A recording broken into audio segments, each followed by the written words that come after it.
Assalamualaikum warahmatullahi wabarakatuh. Alhamdulillah, innal hamdalillah nahmaduhu wa nasta'inuhu wa nastahdihi wa nastaghfiruh wa na'udzu billahi min shururi anfusina wa sayyiati a'malina. Man yahdihillahu fala mudilla lahu wa man yudlil fala hadiya lahu. Asyhadu an la ilaha illallah wahdahu la syarika lahu wa asyhadu anna Muhammadan 'abduhu wa rasuluh. Ya ayyuhalladzina amanu taqullaha haqqa tuqatih wa la tamutunna illa wa antum muslimun.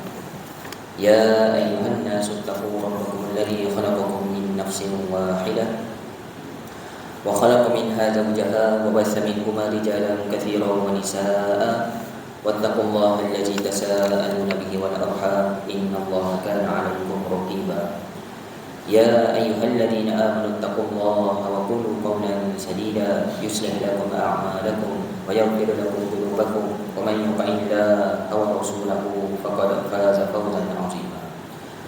Allahumma shalli wa sallim ala sayyidina Muhammad wa ala ali sayyidina Muhammad. Alhamdulillah, syukur pada Allah Subhanahu wa taala.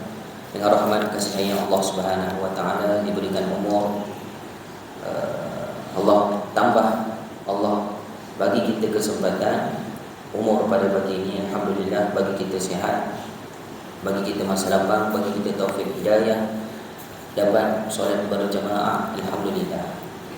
Jadi pagi ini saya sambung perkongsian daripada kitab Mawsu'atul Adabil Islamiyah, himpunan adab-adab dalam Islam. Alhamdulillah. Jadi pada pagi ini insya-Allah, kalau sebelum ni saya kongsi berkenaan dengan bab al-istaiqaz minan naum, bangun daripada tidur. Pagi ini sambung pula bab yang seterusnya, bab al-iktihal, ya, al-iktihal. Jadi dalam kitab ni disusun adab-adab ni berdasarkan daripada huruf alif sampai ya.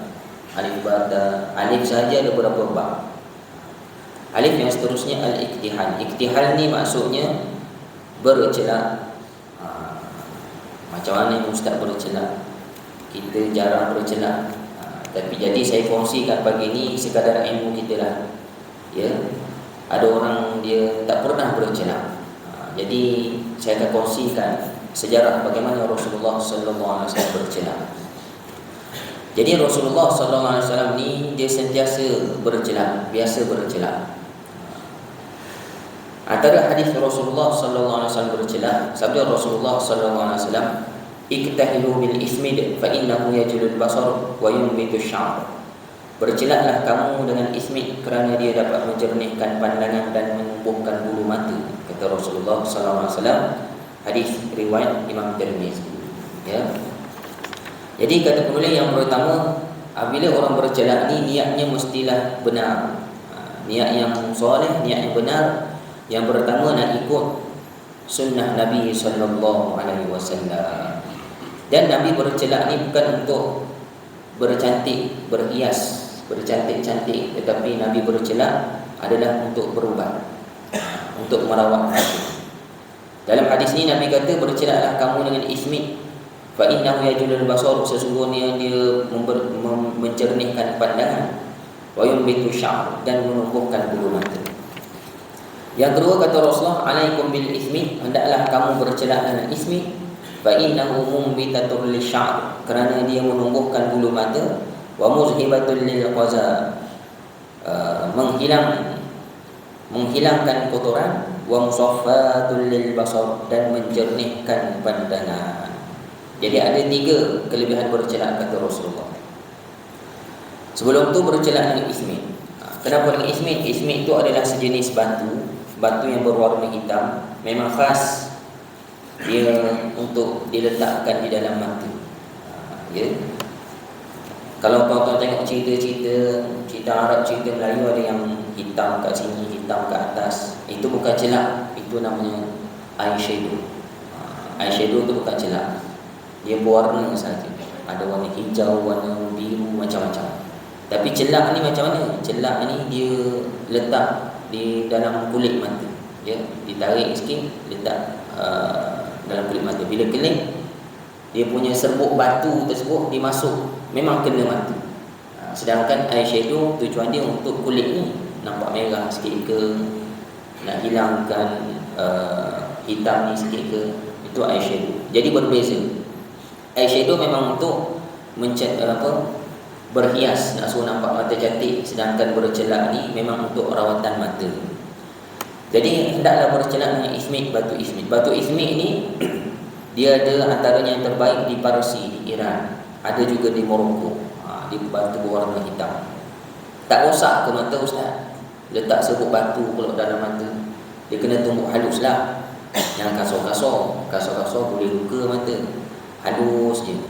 Kemudian celup dengan batang lidi atau batang apa-apa. Ada setengah dibasahkan dengan air zam-zam. Celup di serbuk batu tersebut, letak di dalam mata. Ya. Sebab kenapa dengan ismit? Ada orang guna batu yang lain, boleh, tapi tak dapatlah sunnah Nabi menggunakan batu ismit. Sebenarnya tuan-tuan, tanah ni boleh kita buat berubat. Rasulullah SAW pernah berubat dengan tanah. Satu hari ada sahabat dia luka, Rasulullah pun meludah di atas jarinya, tui. Rasulullah pun celup jarinya di atas tanah. Maka Rasulullah pun membaca doa Bismillahirrahmanirrahim, biri qati arbina, dengan nama Allah tanah daripada Tuhan kami, dengan rupiah kami dan sebagainya. Nabi pun sapu dekat luka sahabat tersebut. Kemudian sembuh sahabat tersebut dengan rawatan Rasulullah sallallahu alaihi wasallam. Jadi dalam Islam boleh kita berubat dengan tanah. Tanah ni pun ada kelebihan, kata Rasulullah dalam sebuah hadis Rasulullah sallallahu alaihi wasallam, ketika orang beriman ni mati, maka selepas dicabut nyawa oleh malaikat maut, malaikat rahmat ni berebut ambil roh daripada tangan malaikat maut cepat-cepat di tanah. Malaikat maut pegang lama-lama, dia letak di dalam kain kafan syurga, dibawa naik roh tersebut ke langit. Langit pertama pun tegur, malaikat tegur, roh siapa bau wangi ni? Maka jawab malaikat, roh si fulan bin si fulan, kami nak bawa berjumpa Allah. Pintu langit pertama pun buka. Naik langit kedua, langit tanya lagi, roh siapa ni? Si fulan bin si fulan, kami nak jumpa. Dibuka. Dia minta izin Allah dulu, dibuka. Satu persatu sampai nak jumpa Allah Subhanahu wa taala. Di dalam hadis tersebut Allah pun berfirman, letakkan dia semula ke dalam bumi, kerana daripada bumi kami ciptakan, kepada bumi lah dia dikembalikan, dan dia akan dibangkitkan daripada tanah tersebut. Ya. Jadi roh tersebut pun dipulangkan semula ke dalam jasad. Masa tu orang tengah urus, tengah solat jenazah ke, tengah mandi ke, tengah usung ke, barulah ditanam ke dalam bumi. Jadi tanah ni adalah antara perkara yang disebutkan oleh Rasulullah sallallahu alaihi wasallam dalam beberapa hadis. Jadi tanah ni juga boleh berubat untuk rawatan mata. Yang pertama apa? Fa innahu mumbitatul lisha', menumbuhkan bulu mata. Apa kelebihan menumbuhkan bulu mata? Bulu mata yang kat sini ni. Yang sini orang panggil bulu kening. Ni bulu mata ni. Bulu mata ni antara kelebihan, keajaiban yang Allah ciptakan kepada makhluk-makhluknya. Bulu mata ni tujuannya apa? Tujuannya adalah sensor supaya mata kita tutup apabila masuknya habuk. Bila kita bawa motor, bawa basikal kan, bila habuk lalu, sebelum masuk mata dia akan lalu dulu dekat mata, dekat bulu mata. Tak, kena sikit je. Kita cepat berkelip, tak sempat masuk dalam mata. Kalaulah Allah cabut bulu mata ni, bukan cabutlah, hilang bulu mata ni, memang mata kita cepat rosak, cepat kabur, cepat macam-macam masalah. Jadi ini kelebihan bulu mata. Jadi bila kita pakai ismit, kata Rasulullah, dia menumbuhkan bulu mata. Bila menumbuhkan bulu mata, mata kita lebih sihat sebab kurang masuk habuk. Sebab ada sensor, lalu je habuk, tutup. Ya. Jadi itu kekuasaan Allah Subhanahu wa taala. Kalau masuk pun habuk halus-halus. Bila masuk habuk halus-halus, dia keluar semasa tidur. Pagi esok kita bangun, dia jadi tahi mata. Sebab tu pagi-pagi kita kalau ada tahi mata cair tu kita buat, dia akan rasa macam berserbuk sikit. Sebab semalam kita banyak buat kerja bahagian, boleh jadi tempat kawasan banyak abu pun. Itu kelebihannya Allah. Jadi jangan rasa stres pagi-pagi banyak tahi mata. Kenapalah aku ni banyak sangat tahi mata? Rupanya Allah nak membersihkan mata kita. Sebab itulah orang yang mulai dia lebih sihat. Sebab apa? Bila dia mulai dia berdoa kepada Allah, dia menangis. Ada yang berdoa menangis-nangis. Tangisan dia tu keluar sekali dengan toksin ataupun kuman-kuman yang ada dalam mata, dalam badan dia, dalam kepala dia. Ya Allah, jadikan macam tu. Ya, orang menangis kerana Allah Subhanahu Wa Taala disebutkan dalam hadis, air mata tersebut boleh memadamkan api neraka. Sebab apa dia berdoa? Ya Allah, ampunkanlah dosa aku, ya Allah, aku banyak dosa, ya Allah. Mengalir air mata. Pagi-pagi menangis, esok tu rasa cergas. Daripada air mata tersebut Allah keluarkan toksin. Jadi menangis-menangis jangan telan balik air mata, lalu kat pipi. Jangan. Itu yang tak elok. Dah keluar tu lap je. Ya. Jadi itu kelebihan bulu mata. Apa lagi? Bulu hidung. Bulu hidung pun sensor, bukan sensor lah. Bulu hidung ni adalah filter. Bila kita bernafas, habuk sebelum masuk ke paru-paru, dia akan lalu bulu hidung. Bila lalu bulu hidung, dia akan melekat dekat bulu hidung. Sebab itulah hidung kita ni ada basah-basah sikit. Kalau hidung kita betul-betul kering dekat bulu tersebut, habuk tu terus masuk paru-paru, risau. Jadi bila kena bulu hidung, dia melekat. Oleh kerana kita banyak sangat duduk kawasan habuk, dia punya kotoran tersebut berketul jadi tahi hidung. Kita pun buang. Jadi jangan stres banyak tahi hidung. Bila ada orang ada hingus, kan? Hingus tu sebenarnya fitrah semula jadi Allah nak keluarkan kuman dalam badan, dalam paru-paru kita. Fitrah semula jadi. Jadi ada orang tak selesa, dia pun buang sampai kering, dah rasa lega. Sebenarnya kalau ikut rawatan doktor pun jangan hembus hingus sampai habis. Kalau kita ada hingus, tinggalkan sedikit. Itu fitrah Allah jadikan. Tinggalkan dalam, kita rasa ada dalam baki 20% ke 30%, kita buang sekadar untuk rasa selesa sikit. Tapi jangan sampai kering, sampai bunyi, sampai tak ada apa-apa dah. Ya, itu fitrah yang Allah jadikan. Sebab itulah bulu hidung jangan kita gunting sampai licin. Gunting kat luar ni okey lah. Ni gunting sampai ke dalam, korong pusing, korong rasa. Dah botak kan? Dah botak, tak ada filter lah. Itu fitrah yang Allah jadikan semula jadi. Ya. Jadi bulu mata, bulu hidung ada kelebihan di sisi Allah, ada kelebihan yang Allah jadikan untuk manusia. Baik. Kemudian wa mudhibatul lil qaza, menghilangkan kotoran. Macam mana pula batu ismi, celak ni boleh menghilangkan kotoran? Sebab Nabi SAW dipakai waktu malam. Nabi tak pakai waktu siang, Nabi pakai waktu malam nak tidur. Kata Aisyah radhiyallahu anha. Ya, ada orang mata cerah kat sini, gelap kat sini, lawalah mata. Sebenarnya Nabi pakai waktu malam. Nabi pakai waktu malam. Bila habuk tersebut masuk dalam mata, kita tidur. Kan, kita kadang-kadang kita tidur, kita mimpi, kita gerak ke sini, ke sana, mata hitam. Dalam masa yang sama, serbuk hitam tu dia pusing, dia tarik kotoran-kotoran lendai-lendai mata. Pagi esok kita bangun, dia keluar. Tarik mata campur hitam-hitam sikit. Kalau ismik tersebut warna hitam. Sebenarnya ada juga warna kuning-kuning sikit. Saya pergi umrah, saya beli yang batu ismik, kedai minyak atar. Kalau kedai tepi jalan ada 5 rial tuan. Yang botol-botol kecil, yang 5 rial tu bahaya tuan-tuan, jangan beli. Dia ada campuran besi sikit. Serbuk besi, serbuk lain. Beli yang original dalam 25 rial, 30 rial. Kita cakap dia ismik asli, ataupun celak asli. Dia pun bagilah, ini celak asli betul.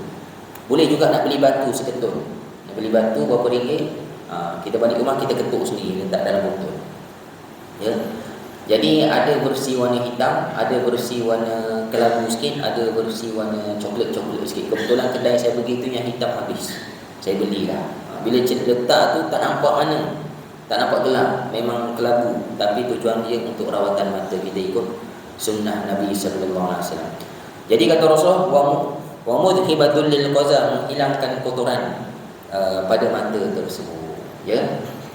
Orang zaman sekarang kalau nak rawat mata buat apa? Ainu. Ainu. Sebenarnya Nabi dah bagi tahu awal lagi 1400 tahun dahulu. Pakai celak.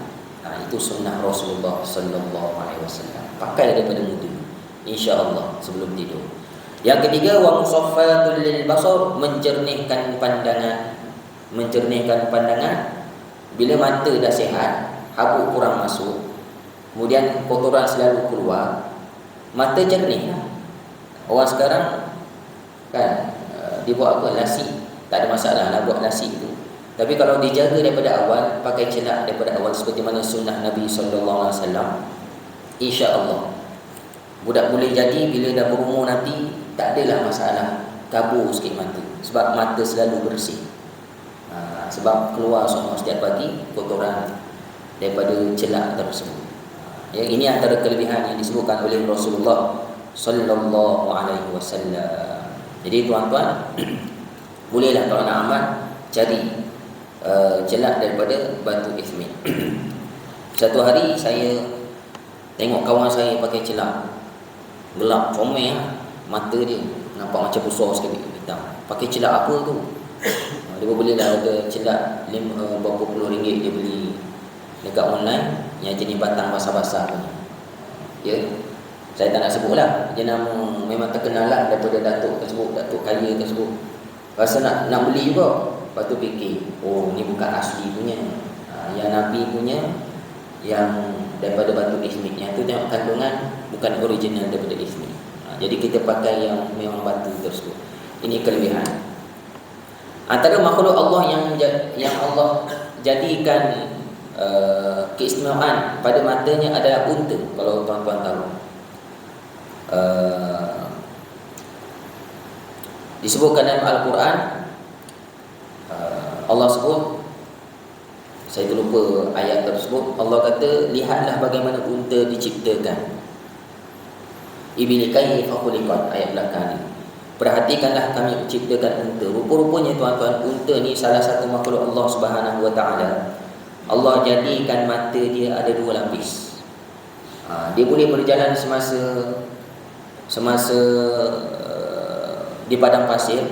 Kalau kuda tak boleh, bila angin kuat dia kena berhenti. Tapi kalau unta bila angin kuat macam tu, orang duduk atas unta gila, dia terus dia jalan.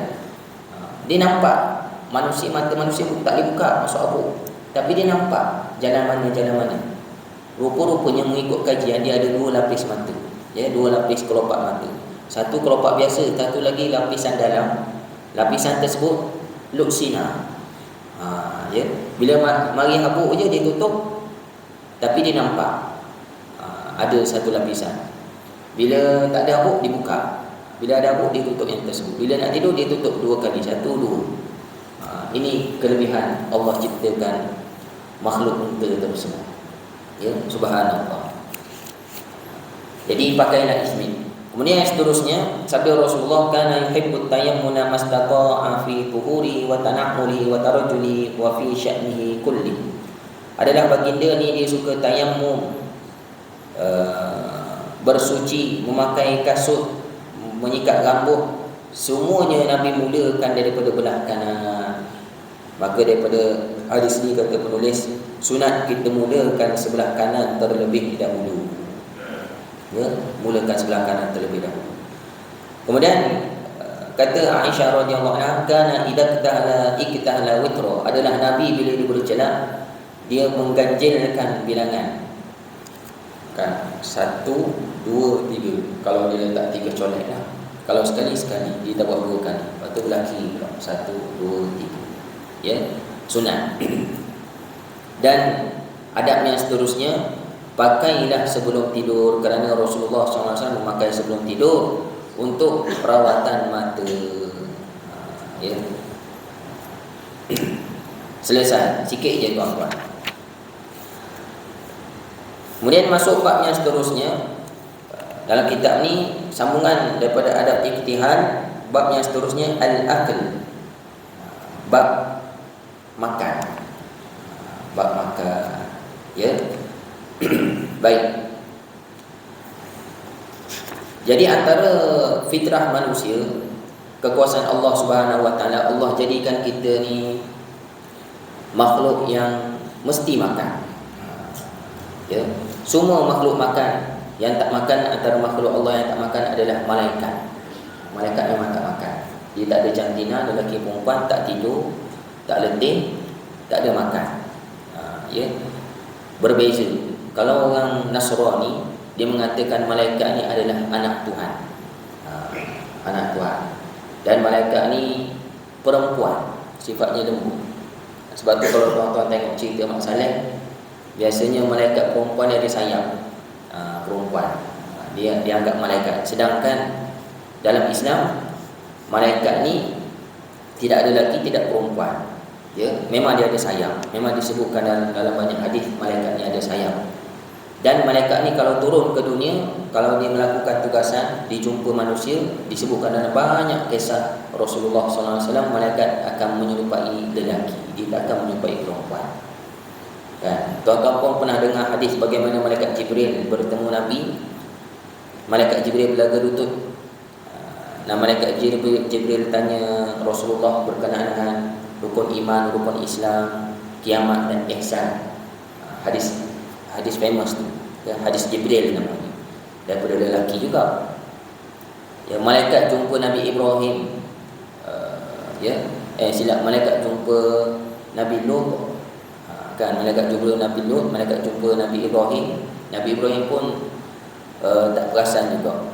Dia jamu Nabi Ibrahim jamu malaikat tersebut seekor lembu besar. Kalau tuan-tuan ingat dalam adab melayan tetamu, seekor anak lembu yang besar, yang gemuk.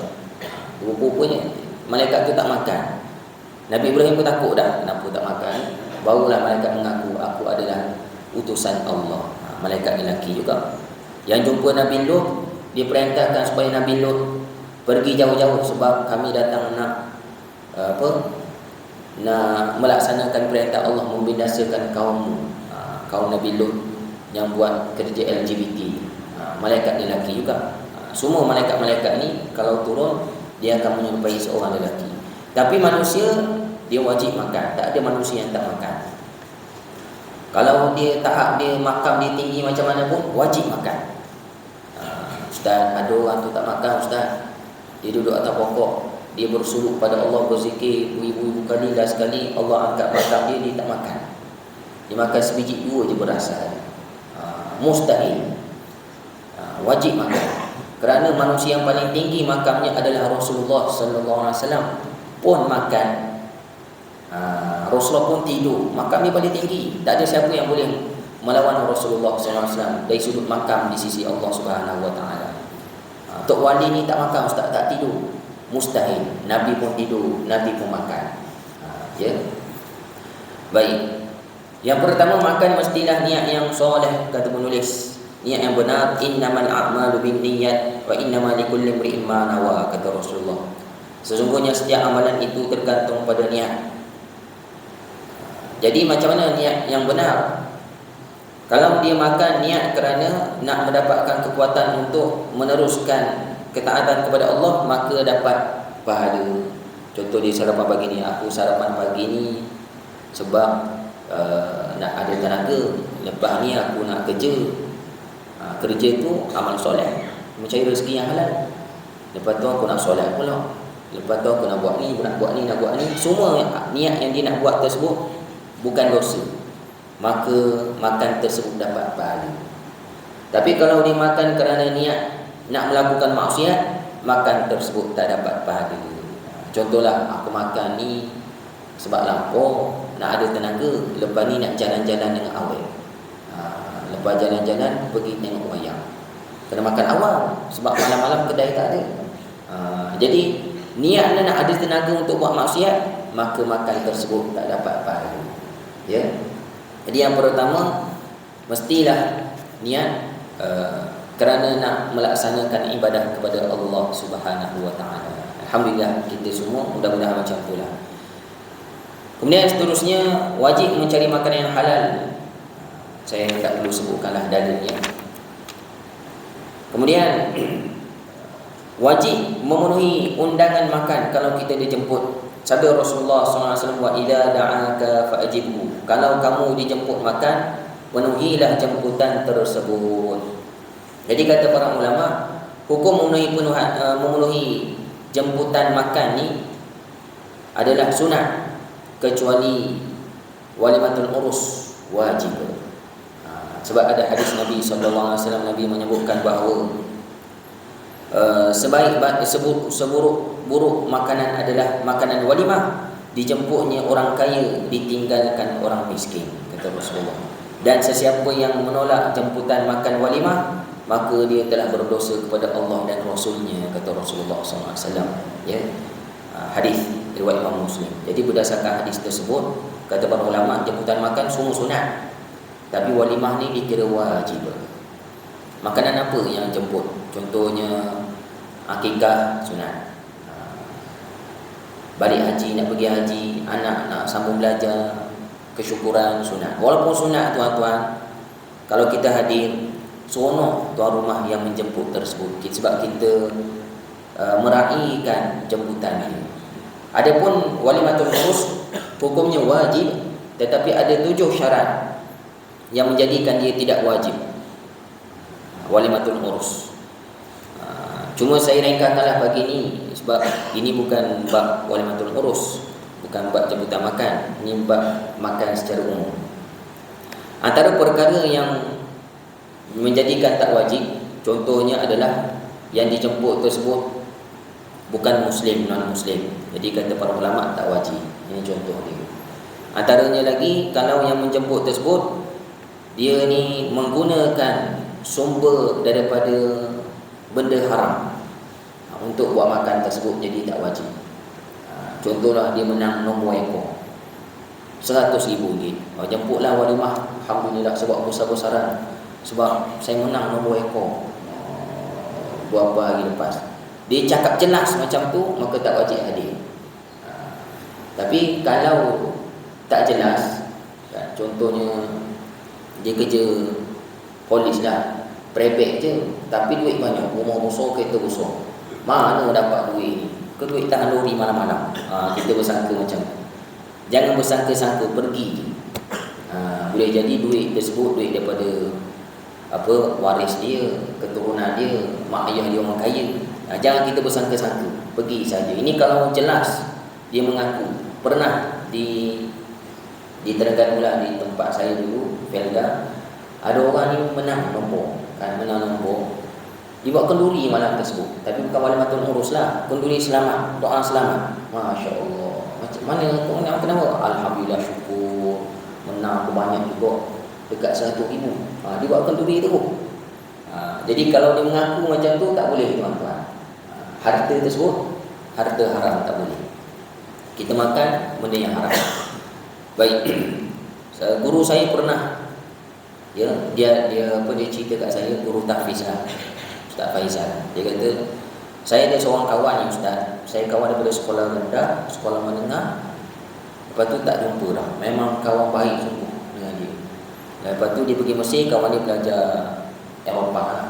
Bila baik kawan dia ni jadi kerja macam supervisor di bahagian perjudian dekat Genting, bahagian Genting. Memang jadi supervisor, jadi menguruskan orang lah, kerja perjudian.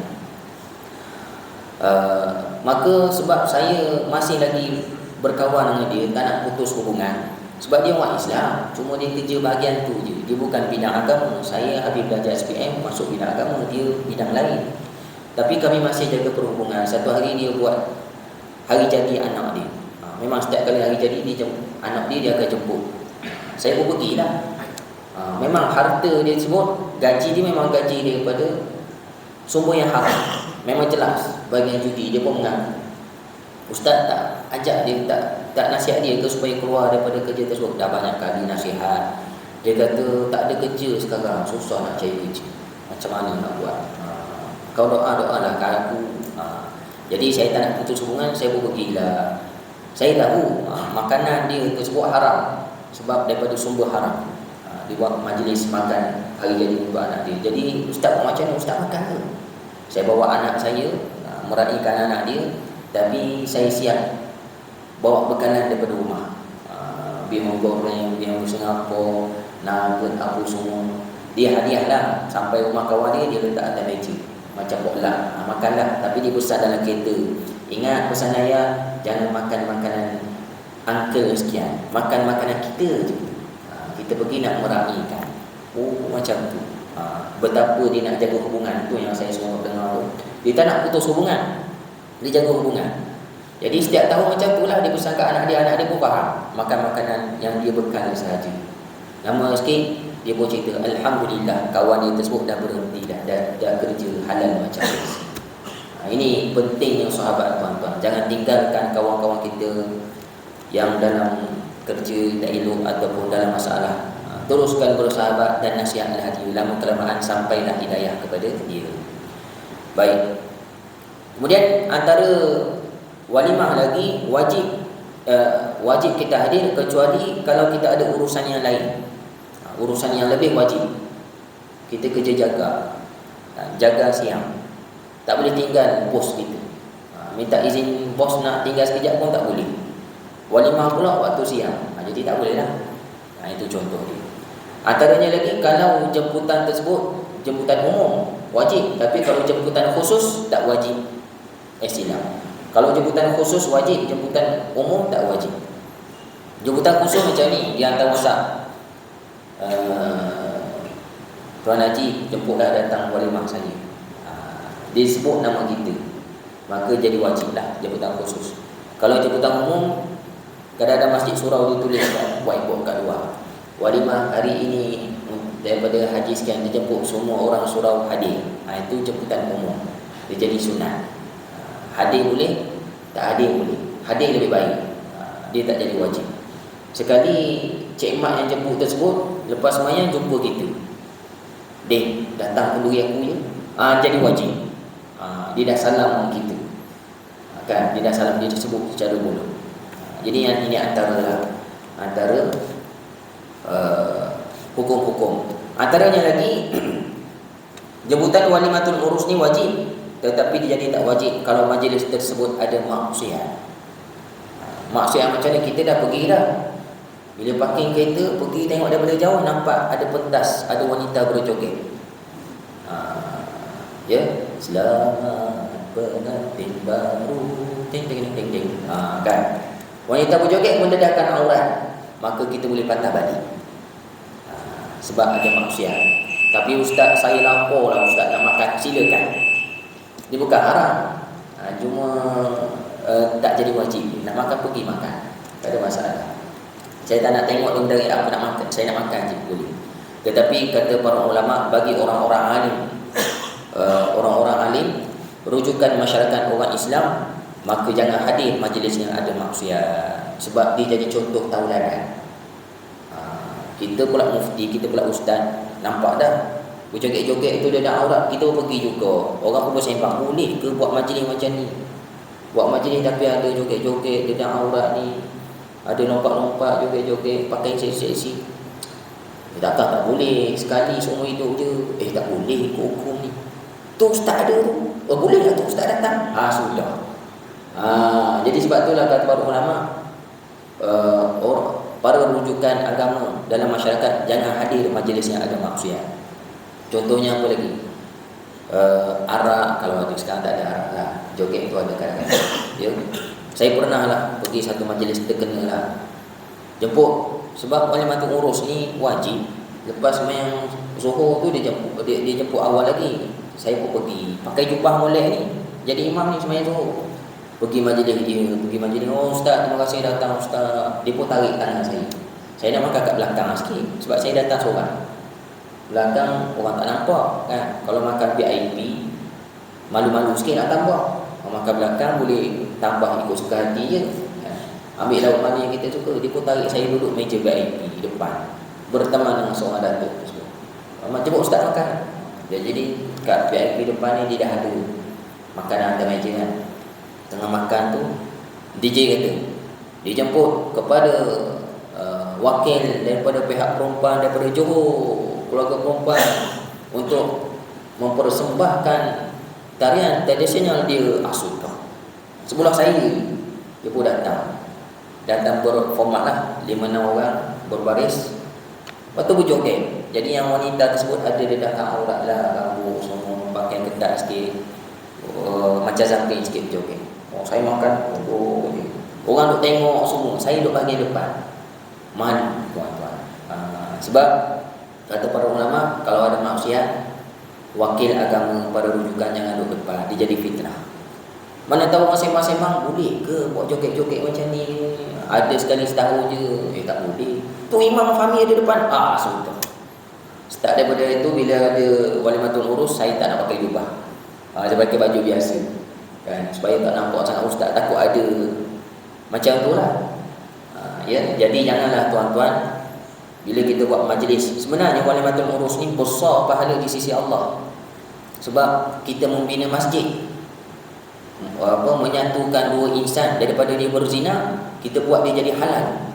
Syaitan ni disebutkan dalam hadis menangis bila dua orang lelaki perempuan ni berkahwin secara halal. Dia menangis, usaha dia nak suruh dua orang ni berzina, bila tiba-tiba berkahwin dia menangis sedih. Ya, tiba-tiba dalam majlis yang penuh barakah tersebut kita selit sikit maksiat. Kalau setakat pasang lagu saja, tanpa joget-joget, tanpa wanita mendedah aurat, okey lagi, kan? Tapi dah termasuk benda tersebut, pahala campur maksiat, takut hilang barakah perkahwinan anak kita tersebut. Ya, Allah cabut barakah. Sedangkan orang kahwin ni kita kena doa apa? Nabi doa, barakallahu lakum wa baraka alaikum wa jama'a bainakum fi khair. Ya Allah, berkatilah kedua kamu dan Allah kumpulkan di dalam kebaikan. Tapi bila buat maksiat, takut Allah cabut barakah tersebut. Ya. Baik. Yang seterusnya, dalam bab makan lagi, haram makan daripada bekas emas dan perak. Sabda Rasulullah SAW, alladhi yashrabu fi aniyatil fiddah innama yujarjiru fi batnihi nar jahannam. Orang yang minum daripada bekas yang dibuat daripada perak, bererti dia telah menuangkan api neraka jahannam ke dalam perutnya. Dan dalam hadis yang lain Nabi bersabda, la tashrabu fi aniyatidh dhahab wal fiddah, jangan kamu minum daripada bekas daripada emas. Wala ta'kulu fi sihafiha, jangan kamu minum daripada bekas tersebut. Wala talbasul harir, jangan pakai sutera. Wala dibaj, dan juga sutera tebal. Fa innahu lahum fid dunya wa huwa lakum fil akhirah, kerana sesungguhnya benda ni semua untuk mereka di dunia, orang non-muslim, wa huwa lakum fil akhirah, sedangkan benda ni semua untuk kamu di akhirat, kata Rasulullah sallallahu alaihi wasallam. Ya. Jadi dalam hadis ni, emas dan perak, bekas emas dan perak, orang Islam tak boleh guna untuk buat lapik makanan. Bukan emas boleh ke ustaz? Boleh untuk jadikan perhiasan bagi wanita. Bagi wanita boleh emas. Lelaki perhiasan ni perak lah paling maksimum. Tapi lelaki boleh pegang emas. Emas ni bukan najis, yang takut keluar, tak boleh, haram. Boleh pegang, tak ada masalah. Orang zaman dahulu disimpan dinar. Dinar tu emas, kan, letak dalam poket ke mana-mana. Emas tak haram dipegang, cuma perhiasan tak boleh bagi lelaki. Sedangkan bekas emas perak langsung tak boleh. Cawan perak ke tak boleh. Ya, tak boleh untuk buat minuman. Kat rumah saya ada ustaz teko. Ya, teko emas. Ya, tak boleh ke ustaz? Boleh buat simpan, buat harta. Tapi kalau letak air untuk minum-minum tak boleh. Dilarang oleh Rasulullah sallallahu alaihi wasallam. Sebab itulah orang-orang kaya, orang Arab, ada video saya tengok, kerana kayanya dia, jadi dia ada emas lebih, dia tak boleh buat guna sudu, garpu, pinggang mangkuk, tak boleh. Dia buat mangkuk tandas. Kan mangkuk makan tak boleh, buat mangkuk tandas, tombol pintu. Sebab apa? Dia pegang pada hadis Rasulullah, haram. Baik pula kat sini. Ya, kalau dekat rumah kita rasa nak curi sekeping kan, dengan mangkuk tandas, kan cabut. Dia tak perasan pun banyak tandas rumah ni. Jadi memang dilarang oleh Rasulullah sallallahu alaihi wasallam. Satu hari pernah seorang sahabat Nabi sallallahu alaihi wasallam, boleh jadi dia baru masuk Islam lah, dia pakai cincin emas, lelaki. Dia pakai cincin emas, berjalan-jalan terserempak dengan Rasulullah sallallahu alaihi wasallam. Rasulullah pun tangkap tangan dia. Rasulullah pun cabut cincin emas dekat tangan dia. Sak cabut. Kamu sengaja membiarkan bara api neraka berada di dalam tanganmu. Nabi campur. Nampak atas tanah. Nabi campur atas tanah je, tak jauh. Nabi kata macam tu. Jangan biarkan bara api neraka berada di dalam tangan kamu. Nabi campur dalam keadaan Nabi malu sikit lah. Bukan malu sangat. Kemudian Nabi kata, sesungguhnya lelaki ni diharamkan pakai perhiasan emas. Selesai Nabi pergi, ada orang tegur, wahai fulan, ambillah balik cincin kamu tu. Nabi larang pakai je, sebab perhiasan kamu boleh manfaatkan. Maknanya emas, dia boleh cairkan jadi dinar, ataupun bagi jual kat siapa-siapa, bagi isteri kasut semua. Maka kata sahabat tersebut, sekali Rasulullah buang, sampai bila-bila aku tak ambil. Tu pula, tinggalkan emas tersebut. Padahal masa dia bukan orang kaya sangat. Maknanya cinta dia pada Rasulullah sallallahu alaihi wasallam mengatasi harta-harta. Rasulullah buang, tak ada. Aku lebih cinta pada Rasulullah sallallahu alaihi wasallam lagi. Ya. Yang penting Rasulullah sayang pada. Rasulullah tak suka, cabut-cabutlah. Itu cintanya sahabat Nabi kepada Rasulullah sallallahu alaihi wasallam. Kita di bulan Maulidur Rasul, tengok setakat mana cinta kita kepada Rasulullah sallallahu alaihi wasallam. Nak ukur cinta kita Rasulullah macam mana? Ukur daripada emas ke? Tak ada. Nabi tak buang kat jari kita. Cara nak ukur setakat mana cinta kita kepada Rasulullah adalah setakat mana kita amalkan sunnah Nabi sallallahu alaihi wasallam. Ya. Kalau kita amal, itulah bukti cinta Rasulullah sallallahu alaihi wasallam. Kalau kita tak amal, belum lagi. Walaupun kita ni berharap di mana-mana pertandingan, masjid ni kita berharap, surau ni kita berharap, sallallahu alaihi Muhammad berharap, baguslah berharap, tapi tak datang sembahyang subuh, belum lagi cinta Rasulullah sallallahu alaihi wasallam. Tak datang solat berjemaah, ya sekadar datang berharap je, belum sempurna lagi cinta. Jadi sunnah Nabi ni tuan-tuan, yang paling utama antaranya adalah solat fardu berjemaah. Macam tuan-tuan, 5 waktu sehari semalam. Ya, alhamdulillah Allah bagi kita taufik. Kepada kita taufik dan hidayah, kita dapat solat berjemaah. Mudah-mudahan Allah kekalkan nikmat tersebut, dapat solat berjemaah sampai mati insya-Allah. Kemudian antaranya lagi baca Quran. Mulut Nabi sentiasa baca Quran. Tengok banyak mana dah kita baca. Semalam surah Kahfi baca tau, hari Jumaat. Nabi baca surah Kahfi setiap Jumaat. Nabi suruh kita baca setiap Jumaat, dapat cahaya daripada hari Jumaat ni sampai Jumaat depan. Kalau dibaca, itulah tanda dia cinta Rasulullah sallallahu alaihi wasallam. Tapi tak baca, banyak baca Facebook, baca media sosial je, scroll sampai habis masa, tak baca Quran. Belum lagi benar-benar cinta Rasulullah sallallahu alaihi wasallam. Ya. Jadi amalkan sunnah Nabi, insya-Allah di akhirat kelak Rasulullah cari kita bagi minum air Al-Kautsar kerana kita amalkan sunnah Nabi sallallahu alaihi wasallam. Wallahu a'lam. Saya cukup dulu sekadar ni, mudah-mudahan dapat manfaat. Yang baik daripada Allah, yang kurang lemah saya mohon maaf.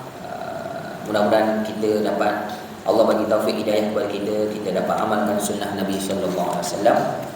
Kita tangguh dengan tasbih kafarah. Subhanakallahumma bihamdika asyhadu an la ilaha illa anta astaghfiruka wa atubu ilaik. Assalamualaikum warahmatullahi wabarakatuh.